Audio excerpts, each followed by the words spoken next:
The moment the door slammed shut, I felt it. That gut-wrenching realization that something was terribly wrong. Jessica, my wife of 5 years, had been acting strange for weeks, distant, distracted, her eyes never meeting mine like they used to. But it was that night, on our anniversary, that everything came crashing down. I watched as she hurried out the door, dressed in something new, something I hadn't seen before. "Where are you going?" I asked, trying to mask the suspicion creeping up my throat.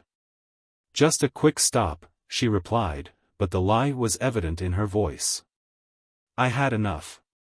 I installed a hidden camera, not knowing how deep the truth would cut. What I discovered on that footage was nothing short of a betrayal I couldn't have imagined. My wife, in another man's arms, laughing, touching, kissing him like I never existed. My world shattered in that instant. The discovery left me in a haze. I couldn't breathe. I replayed the footage over and over in my mind. Was it real? Could she really be that heartless? The woman I had married, the one I had shared so many dreams with, was now with another man, laughing, kissing, doing everything we once shared, only with someone else. The camera didn't lie. I had my proof. And yet, even with the raw evidence staring me in the face, a part of me refused to believe it. Maybe it was a mistake. Maybe I was misinterpreting what I saw. But deep down, I knew. There was no denying it anymore. As the days passed, I couldn't shake the images from my mind. Each time I looked at her, all I could see was the betrayal. I had to confront her, but how? Would she admit it? Would she even care? My thoughts were a whirlwind of confusion, anger, and hurt. Every time she walked in the door, I watched her more closely, noting the way she smiled, the way she spoke. It was as though I had no idea who she was anymore. But I needed answers. I couldn't let this go. It was a week before I finally gathered the courage to ask her about it. I set everything up, prepared myself for the storm I knew was coming. She walked into the living room, wearing that same forced smile. She could barely look me in the eye. It was like she knew. It was time. "We need to talk," I said, my voice steady despite the turmoil inside. She froze, her face draining of color. "About what?" she asked, her voice too high-pitched, too defensive. "The video," I said bluntly. Her eyes widened, and she tried to play it cool, but I could see the guilt in her eyes. "What video?" she asked, pretending to be innocent. "Don't play games with me, Jessica. I saw it. I saw everything," I snapped. She swallowed hard, clearly caught off guard, but she wasn't ready to admit it yet. She took a deep breath, her voice shaky as she replied, "You're overreacting. It's not what you think." I wanted to scream, to lash out, to demand the truth. But instead, I took a step back, trying to keep my composure. "Not what I think? Are you really going to lie to me right now, after everything I've seen?" I said, my words biting, each one harder than the last. "Why, Jessica? Why would you do this? Why would you betray me like this?" For a moment, she didn't say anything. I could see the wheels turning in her head, trying to find a way out. Then, she spoke. "It wasn't like that. It was just a kiss." "Nothing more," she said, her voice defensive, almost pleading. "A kiss?" I repeated, incredulous. "You think I'm going to believe that? I watched you with him, Jessica. Don't insult me." Her eyes darted to the floor, guilt washing over her face. "I was lonely," she said softly, almost as if she were trying to convince herself. "You were never there for me anymore. I didn't know what else to do." She was pulling at every excuse, throwing them out like a lifeline, but none of them made any sense. None of them could explain the intimacy, the closeness I saw in that video. "Lonely?" I asked, my voice rising. "We were married. We were supposed to be in this together. You think that's an excuse for cheating? For lying to me every single day? She didn't answer. Instead, she began to cry, her tears coming in waves. I never meant for it to go this far. It just happened, she sobbed. Please, you don't understand. It wasn't intentional. I still love you. I do. But it was too late for apologies. It was too late for anything she said. I couldn't look at her anymore. I stood up and turned away, walking to the window, feeling the weight of the world on my shoulders. No, Jessica. You don't get to say that. You don't get to act like this is nothing, I said, my voice cracking. I felt like I was suffocating, caught between wanting to make her understand the pain she had caused and the need to protect myself from further hurt. I couldn't let her guilt trip me into forgiving her.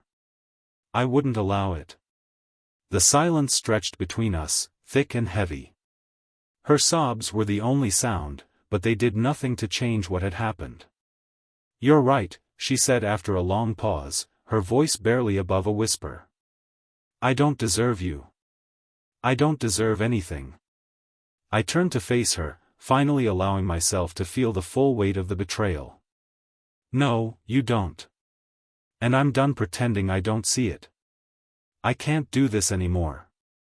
I walked toward her and handed her the divorce papers I'd prepared earlier. Her face went pale as she took them, the weight of what was happening crashing down on her.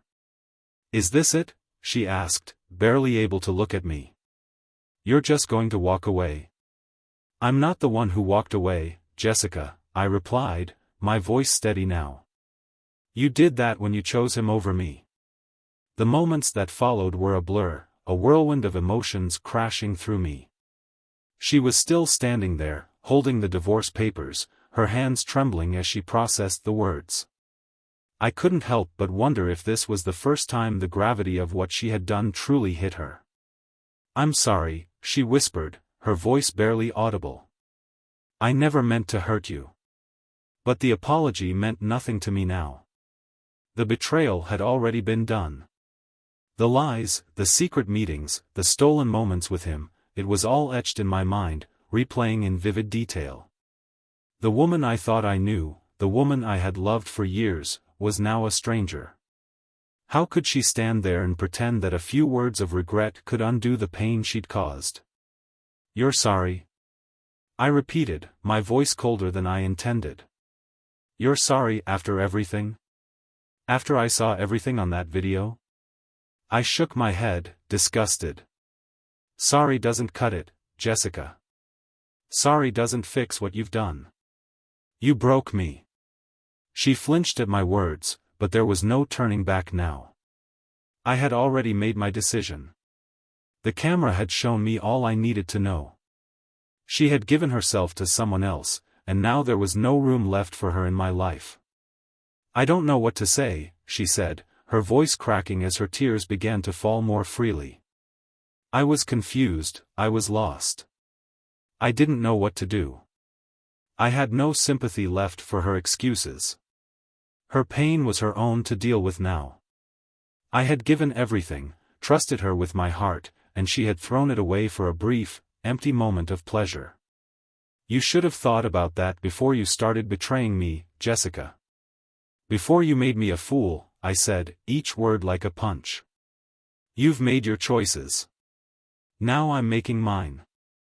She reached out, as if trying to hold on to something, but I took a step back. I wasn't going to let her drag me back into her lies. The damage was done.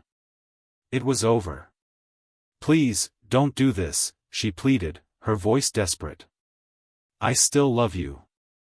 I'll do anything to fix this. I looked at her, my mind a storm of emotions. I wanted to believe her.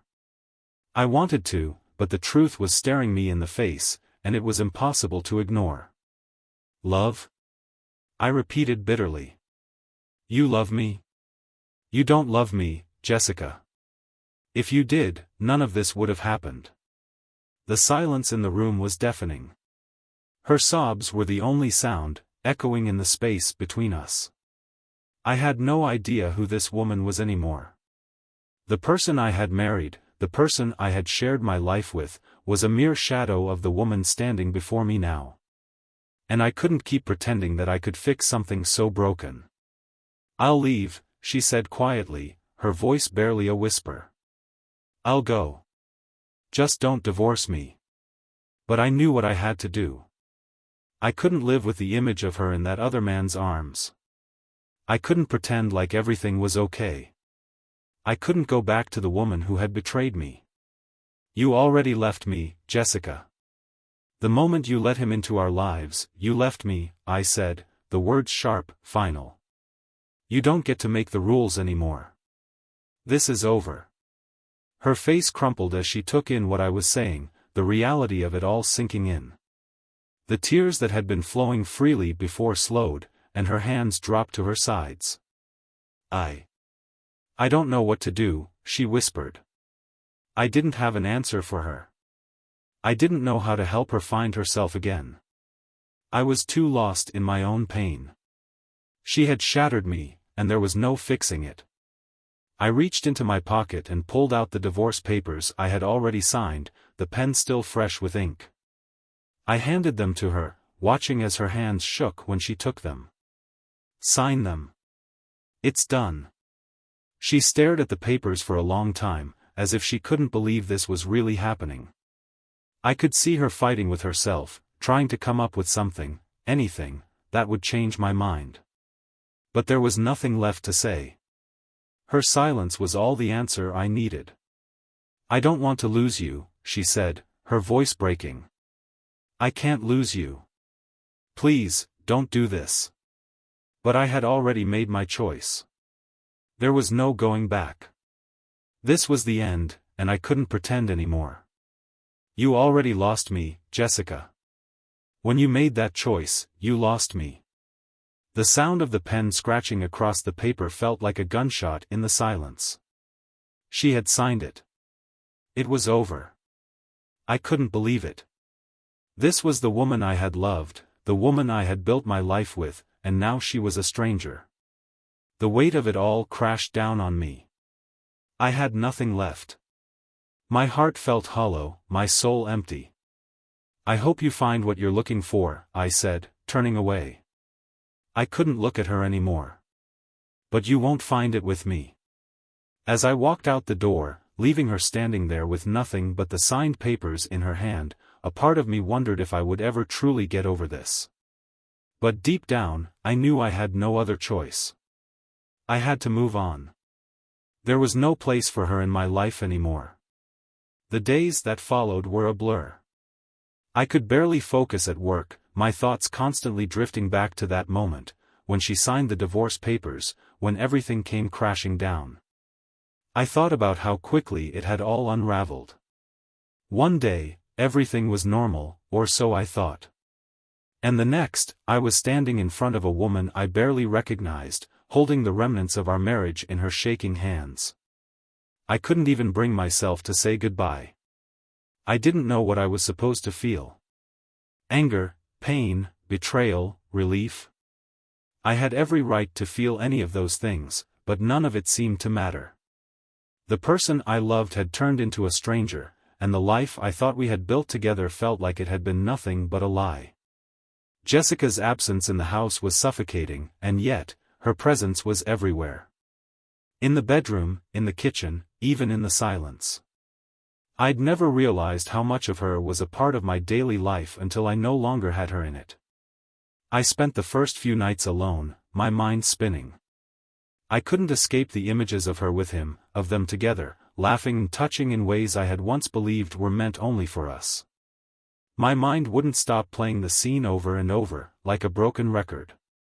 It was impossible to move on, to escape the constant reminder of her betrayal. And the worst part? She hadn't even apologized properly. She hadn't even tried to explain. I had been nothing more than a chapter in her life she was willing to close when something better came along. I couldn't understand why she did it. What had I missed? What had gone wrong? There were so many questions, so many unanswered things hanging over me like a dark cloud. But no matter how much I tried to reason with myself, it never made sense. How could someone betray the person who trusted them the most?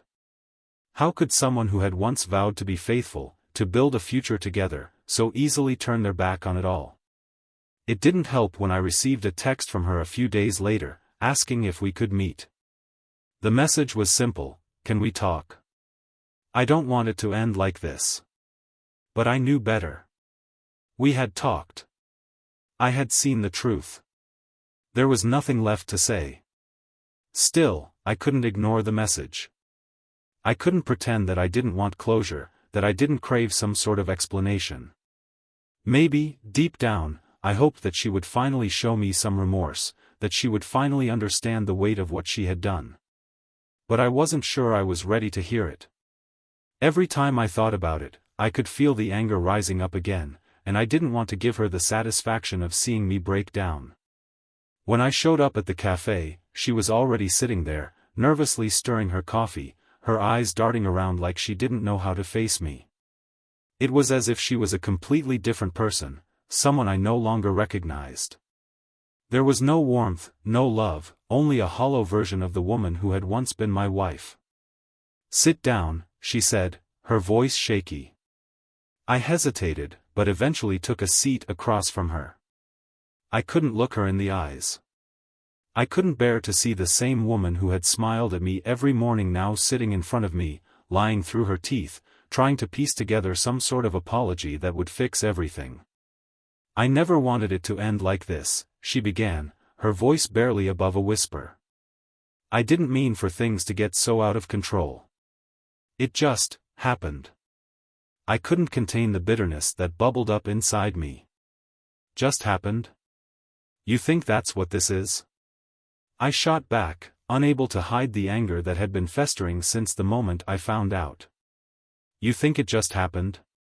You don't fall into someone's arms by accident, Jessica.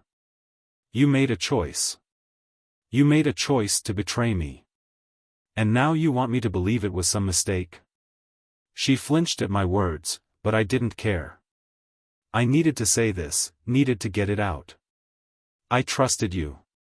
I loved you. And you threw it all away for what? A quick thrill? A few moments of excitement? Do you even understand what you've done to me?" Her eyes filled with tears as she reached across the table, her hand trembling. "I never meant to hurt you. You have to believe that. It was a mistake. I was just lost, and I made a stupid decision. But I never stopped loving you, not really."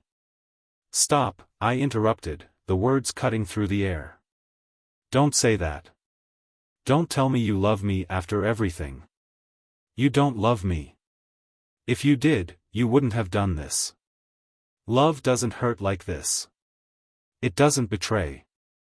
I stood up abruptly, unable to sit there any longer. I couldn't listen to her excuses, her empty apologies. The woman I had once shared everything with was gone, replaced by someone who didn't care enough to fight for us. "I can't do this, Jessica. You've broken me. I'm done," I said, my voice cold. As I turned to walk away, I heard her call my name. "Please don't leave like this. Please." But it was too late. There was nothing left to say, and I wasn't willing to listen anymore. The days after our final confrontation were a blur. I barely left the house, but even when I did, it felt like everything around me was just a backdrop to the pain I was carrying inside. I didn't know how to feel. There was a hollow emptiness that gnawed at me, like the part of me that once believed in love and trust had been ripped out, leaving a void I couldn't fill. I hadn't expected it to hurt this much. I thought I would be angry, furious even, but instead, I felt like I was drowning in this mix of sadness and betrayal. It was like a cruel paradox. I wanted to move on, to let go of the woman who had destroyed everything I thought we had, but I was still clinging to the person she used to be. It wasn't just the lies that hurt, it was the realization that everything we had built together was a facade. The love, the memories, the plans for the future, they were all meaningless now. The woman who had promised me forever had given her heart to someone else. And for what? A few fleeting moments of passion? It didn't make sense, but that's the problem with betrayal, it doesn't have to make sense. It just happens. But it wasn't just her I was angry with. I was angry at myself for not seeing the signs, for ignoring the small things that didn't add up. The late nights, the texts she quickly dismissed, the sudden change in her behavior. I should have known. I should have seen through her excuses, her empty words. But I didn't, and now, I had to pay the price. There were moments when I thought I could forgive her, when the anger would subside just enough for me to consider the possibility of moving forward. Maybe it was a mistake, a lapse in judgment. Maybe, deep down, she still loved me and just lost her way. But every time I thought about it, the image of her with him would flash in my mind, and all of that hope would vanish in an instant. There was no going back from this. She had made her choice, and now it was my turn to make mine. I spent a lot of time trying to distract myself, throwing myself into work, hanging out with friends, doing anything I could to avoid facing the reality of what had happened. But every night, when I lay in bed, it would hit me all over again. The emptiness, the confusion, the anger, it was all still there, bubbling beneath the surface, waiting to consume me. One evening, as I was scrolling through my phone, I received a message from Jessica. I hesitated before opening it, knowing that part of me still wanted to know what she had to say. But I didn't want to fall back into her web of lies, so I almost didn't open it. But something told me I needed to know. Maybe this time, she had something real to say. Maybe this time, she was ready to admit everything. The message was short, but it hit me like a punch to the gut. I miss you. I made a huge mistake. I know I've hurt you, but please, I can't let you go. I love you. I stared at the screen, my fingers hovering over the keyboard, not sure how to respond. Part of me wanted to scream at her, to tell her how much she had destroyed me. Another part of me, perhaps the part that still loved her, wanted to believe her, wanted to give her a chance to make things right. But I knew better. She had said those words before, over and over again, each time with less sincerity. Each time, the promises had meant nothing. It was all just words. I put my phone down and stood up, pacing the room, trying to clear my head. This wasn't the time for weakness. This wasn't the time for second chances. I had already given her everything, and she had thrown it all away. She didn't deserve another chance. But why did it still hurt so much? Why was I still haunted by the thought of her? Every fiber of my being screamed for me to move on, to stop letting her control my thoughts. But the emotional connection we had shared for so long wasn't something you could just shut off. It was a wound that had to be healed, but I didn't know how. The next few days were filled with back-and-forth emotions. I would wake up feeling resolved, ready to close that chapter of my life and move on. But by the evening, the sadness would creep back in, and I would find myself questioning everything. Could I ever trust again? Could I ever love someone the way I had loved Jessica? I tried to drown those thoughts out, throwing myself into physical activities, going to the gym, running for miles, hoping the exhaustion would help me forget. It didn't work. It was like my mind was constantly replaying the same scenes over and over, each one more painful than the last. I couldn't escape it. I couldn't escape her. One afternoon, as I was walking through the park, I saw a couple sitting on a bench, laughing, holding hands. The sight of them, so happy and carefree, hit me harder than I expected. I stopped in my tracks, feeling a sharp pang of jealousy and regret. Why couldn't I have that? Why couldn't I have the simple love that they had? And more importantly, why couldn't I go back to the days when my world felt stable, when everything made sense? But I knew better. That world was gone.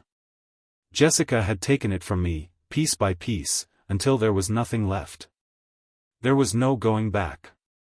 The person I had been before this whole ordeal, before I found out the truth, no longer existed. I was a different person now, hardened by betrayal, scarred by the person I had trusted most in this world. As I walked away from the park bench, I made a decision. I wasn't going to let her win. I wasn't going to let this betrayal define me. I would heal, eventually. I would move on. It wouldn't be easy, but I would find a way. The struggle to find peace continued to torment me. The cycle of anger, grief, and confusion was relentless, and no matter what I tried, I couldn't shake the feeling that I was trapped in this never-ending loop of self-doubt and hurt. Every time I thought I was moving forward, something would pull me back, reminding me of Jessica. It could be a song, a place we used to visit, or even just a fleeting thought of the good times we had shared. Each time, it was like reopening a wound that had never fully healed. The more I tried to distract myself, the more I realized just how much of my life had been consumed by her. She had been my world, my everything. And now, she was gone, taken from me not by circumstance, but by her own choices. And that was the hardest part to accept. She had chosen this. She had chosen him, chosen betrayal, chosen to tear apart everything we had built. But the worst part wasn't even the betrayal itself. It was the realization that I had ignored the warning signs for so long. I had turned a blind eye to her behavior, to the little lies and half-truths that had piled up over time. She had been slipping away from me long before I caught her in the act. And yet, I had kept believing, kept trusting, kept hoping that everything would work out. I had convinced myself that love was enough, that we could overcome any obstacle, any challenge. But love had never been the issue. It was trust, and trust had been shattered beyond repair. Despite everything, despite the anger and the betrayal, a part of me still wanted closure. I still wanted to understand why it happened. I wanted to hear her say the things she hadn't said, the things I needed to hear to truly let go.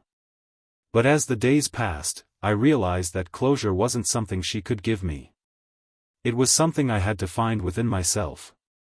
One evening, as I was scrolling through my phone, I received another message from Jessica. It had been weeks since the last one. I had tried my best to avoid her, but part of me had still been holding on to some glimmer of hope that she would come to her senses, that she would realize the enormity of what she had done. This message was different, though. It wasn't just a few words of apology or regret, it was a desperate plea, a final attempt to get me to listen. Please, can we meet? I need to explain. I can't live with myself knowing what I've done. I was wrong, and I need to apologize. Please, just one more chance. I stared at the screen, my heart pounding in my chest. It was the same words again, the same plea that she had made so many times before. She was still trying to manipulate me, still trying to convince me that she was the victim in all of this. But I had already heard it all. I had already seen through the lies. And I wasn't sure I could handle another conversation, another round of her excuses. Yet, something inside me urged me to meet her. Maybe it was the need for closure, the desire to hear the words that would allow me to finally walk away and never look back. Maybe it was the part of me that still loved her, that still wanted to believe that deep down, she hadn't meant to hurt me. I agreed to meet her the next afternoon, setting the location at a small cafe we used to visit. I didn't want to see her at home, and I didn't want to be in a place that held too many memories. This cafe was neutral ground, a place where we could have one last conversation and, hopefully, close the door on this chapter once and for all. When I arrived, she was already sitting at a table near the window, her eyes scanning the room nervously. She was still beautiful, but there was a sadness in her expression that hadn't been there before. She looked older, more worn out. Maybe it was the guilt. Maybe it was the realization that she had lost me for good. When I sat down, she didn't immediately speak. She just looked at me, her eyes filled with a mixture of hope and regret. For a moment, we just stared at each other, the weight of the silence between us thick and suffocating. "I'm sorry," she finally said, her voice trembling. I don't know how to fix this. I don't know how to fix what I've done. I couldn't bring myself to respond immediately. Her words felt hollow. She had apologized so many times before, each time with little to no change in her behavior. She had betrayed me, and no amount of apologies would erase that. You don't get to apologize anymore, I said coldly. You had your chance, Jessica. You had your chance to make things right, and you blew it. This, whatever this is between us, it's over. Her eyes welled with tears as she reached for my hand, but I pulled away quickly, not wanting her to touch me. Please, don't do this, she pleaded, her voice shaking. I know I made a mistake. I was lost, confused, and I didn't know what I was doing. I never meant for it to go this far. I shook my head, trying to hold back the tears that were threatening to fall. I had to be strong. I had to let go. No, Jessica. You knew exactly what you were doing. And that's the hardest part. You chose this. You chose him, you chose to betray me, and you chose to destroy everything we had. And now, you want me to just forgive you? You want me to pretend like none of this happened? I never wanted to hurt you, she whispered, looking down at the table. I just didn't know how to handle everything. I wasn't happy, and I was stupid. I made a terrible mistake. Stupid doesn't even begin to cover it, I said, my voice barely above a whisper. You broke me. You broke us. And now, I'm just trying to figure out how to move on from all of this. The silence that followed was heavy. I could see the pain in her eyes, but I couldn't bring myself to feel sorry for her anymore. She had made her bed, and now she had to lie in it. The woman I had loved was gone, and I couldn't bring her back. I don't know what else to say, she said finally, her voice cracking. I've lost you. And I don't know how to live with that. Maybe that's something you'll have to learn to live with, I replied, standing up. But I'm done. I'm moving on. And you should too. As I walked away from the cafe, I felt a sense of finality wash over me. The chapter was closed, and there was no going back. The pain was still there, but with each step I took, it became a little easier to bear. The days after our final meeting felt like a fog. I was in a daze, still processing everything that had happened. It was strange, this sense of emptiness, like a part of me had been erased, and no matter how hard I tried, I couldn't fill the void. I had expected the pain to fade quickly once I made my decision, once I finally let go of Jessica. But the truth was, it didn't work like that. The heart doesn't just stop loving overnight, and that's what made it so hard. The world around me kept moving. My friends tried to help, offering their support, pushing me to get back out there, to move on. But I couldn't. I couldn't force myself to do anything that felt remotely normal. Every corner I turned, I saw reminders of her. Every quiet moment felt like an echo of the life we once had. I kept asking myself why. Why did this happen? Why did she choose him? And most importantly, why couldn't I stop loving her, even after everything? There was a strange kind of numbness that came with all of this.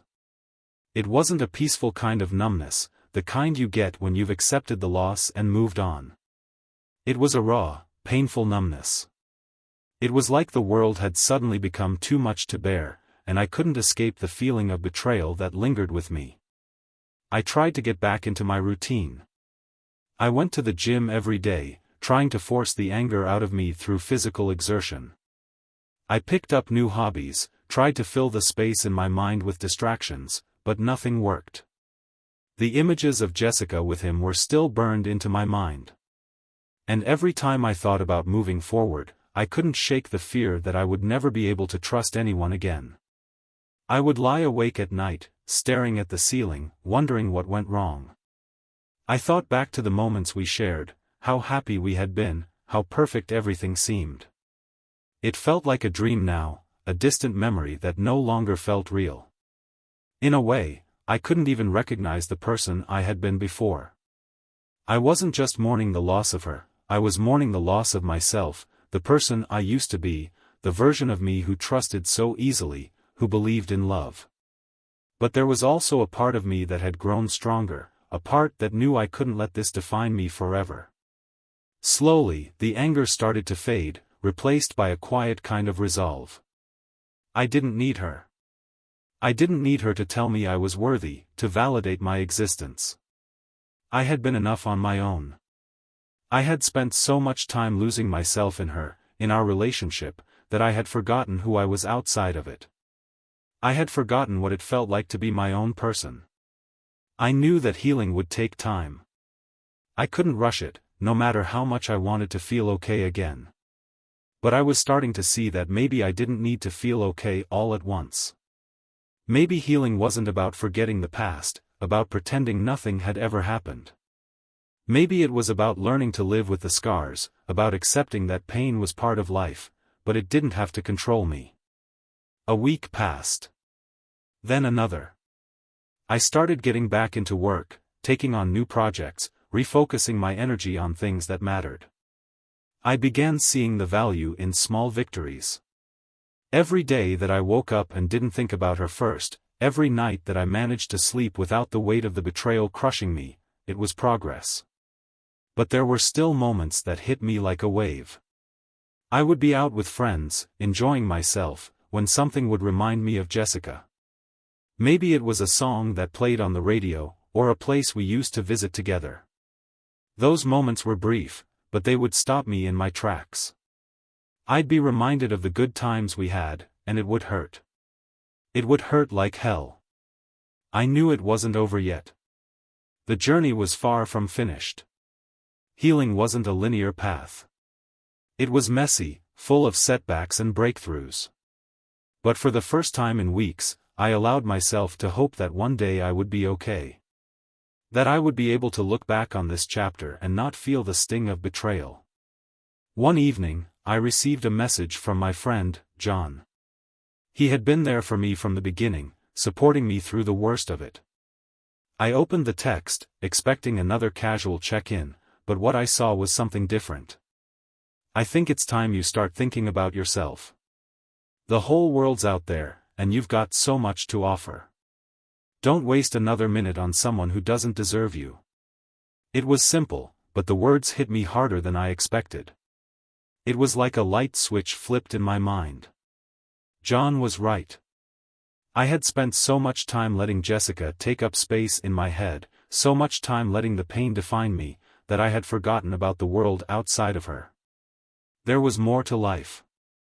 There was more to me than the man who had been betrayed. The next day, I decided to take action. I signed up for a photography class. It was something I had always wanted to do, but I had put it off for years. I didn't want to be stuck in this rut anymore. I didn't want to just survive. I wanted to live. And in that moment, I realized that maybe, just maybe, the hardest parts of life were the ones that taught you the most. Maybe the pain I was feeling now would eventually lead me to something better, something more fulfilling. I wasn't healed yet. I wasn't over everything. But I was on the right path. And that was enough for now. The following weeks were a whirlwind of personal transformation. Slowly, but surely, I started to rebuild my life.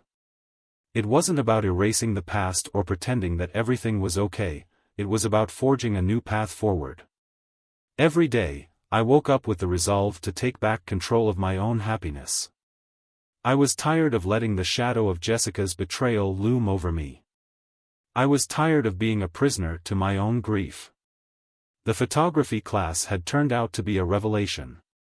It gave me something to focus on other than the painful memories. For the first time in a long time, I felt alive, like I was tapping into something deeper within myself. The process of capturing moments through the lens allowed me to see the world in a different way.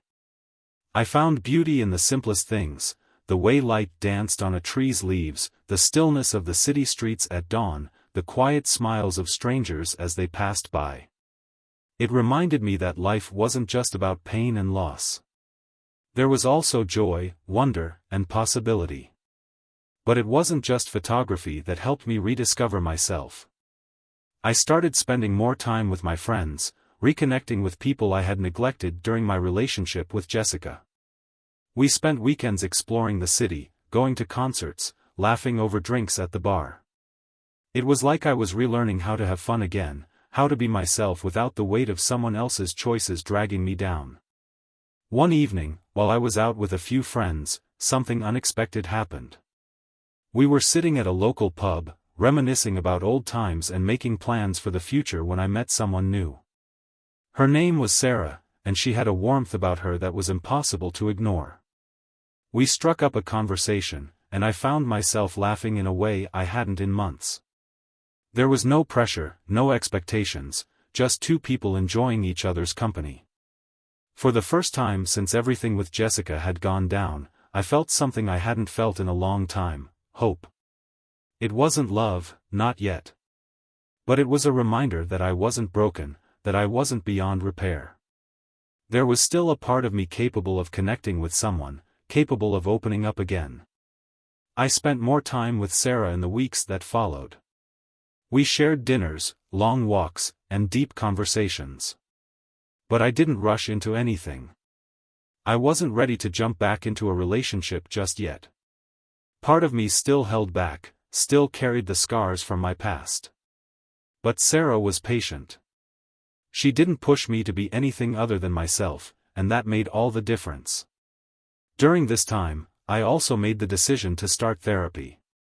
It had been a long time coming. For months, I had tried to bury my emotions, thinking that if I just kept moving forward, the pain would eventually fade. But it didn't work like that. The anger, the hurt, the confusion, they were still there, lurking just beneath the surface, waiting to come out. I realized that I needed to process everything, to unpack the weight of the betrayal and the impact it had on me. Therapy became an important step in my healing process. It wasn't easy. Some days felt like I was taking 2 steps forward and 3 steps back. But it was progress, and that was all I could ask for. One of the most powerful things I learned in therapy was that my worth wasn't defined by someone else's actions. Jessica had taken so much from me, but she hadn't taken my sense of self. She hadn't stolen my ability to love, to grow, to heal. That was something no one could take away.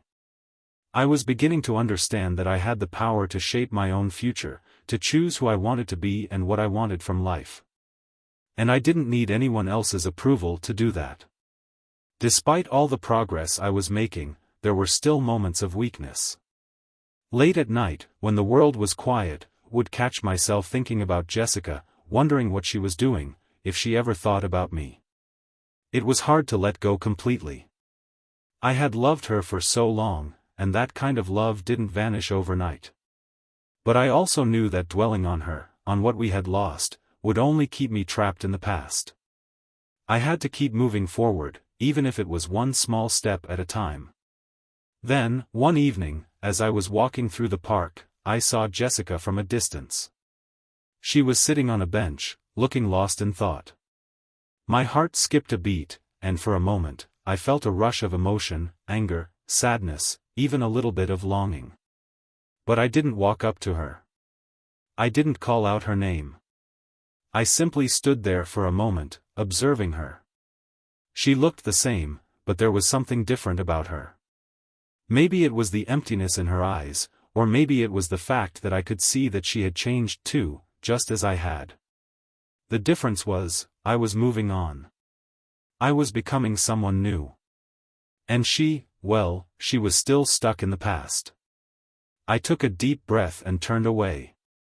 It wasn't easy. But it was the right choice. I didn't need her approval or her validation anymore. I had already found the most important thing, my own peace. From that moment on, I promised myself that I would never look back. The past was behind me, and the future was ahead. I didn't know what that future would look like, but I was starting to believe that it could be something beautiful, something worth fighting for. The pain would always be a part of me. It would always be there, lurking in the background. But it no longer defined me. I was in control now. And for the first time in a long time, I felt hopeful about what was to come.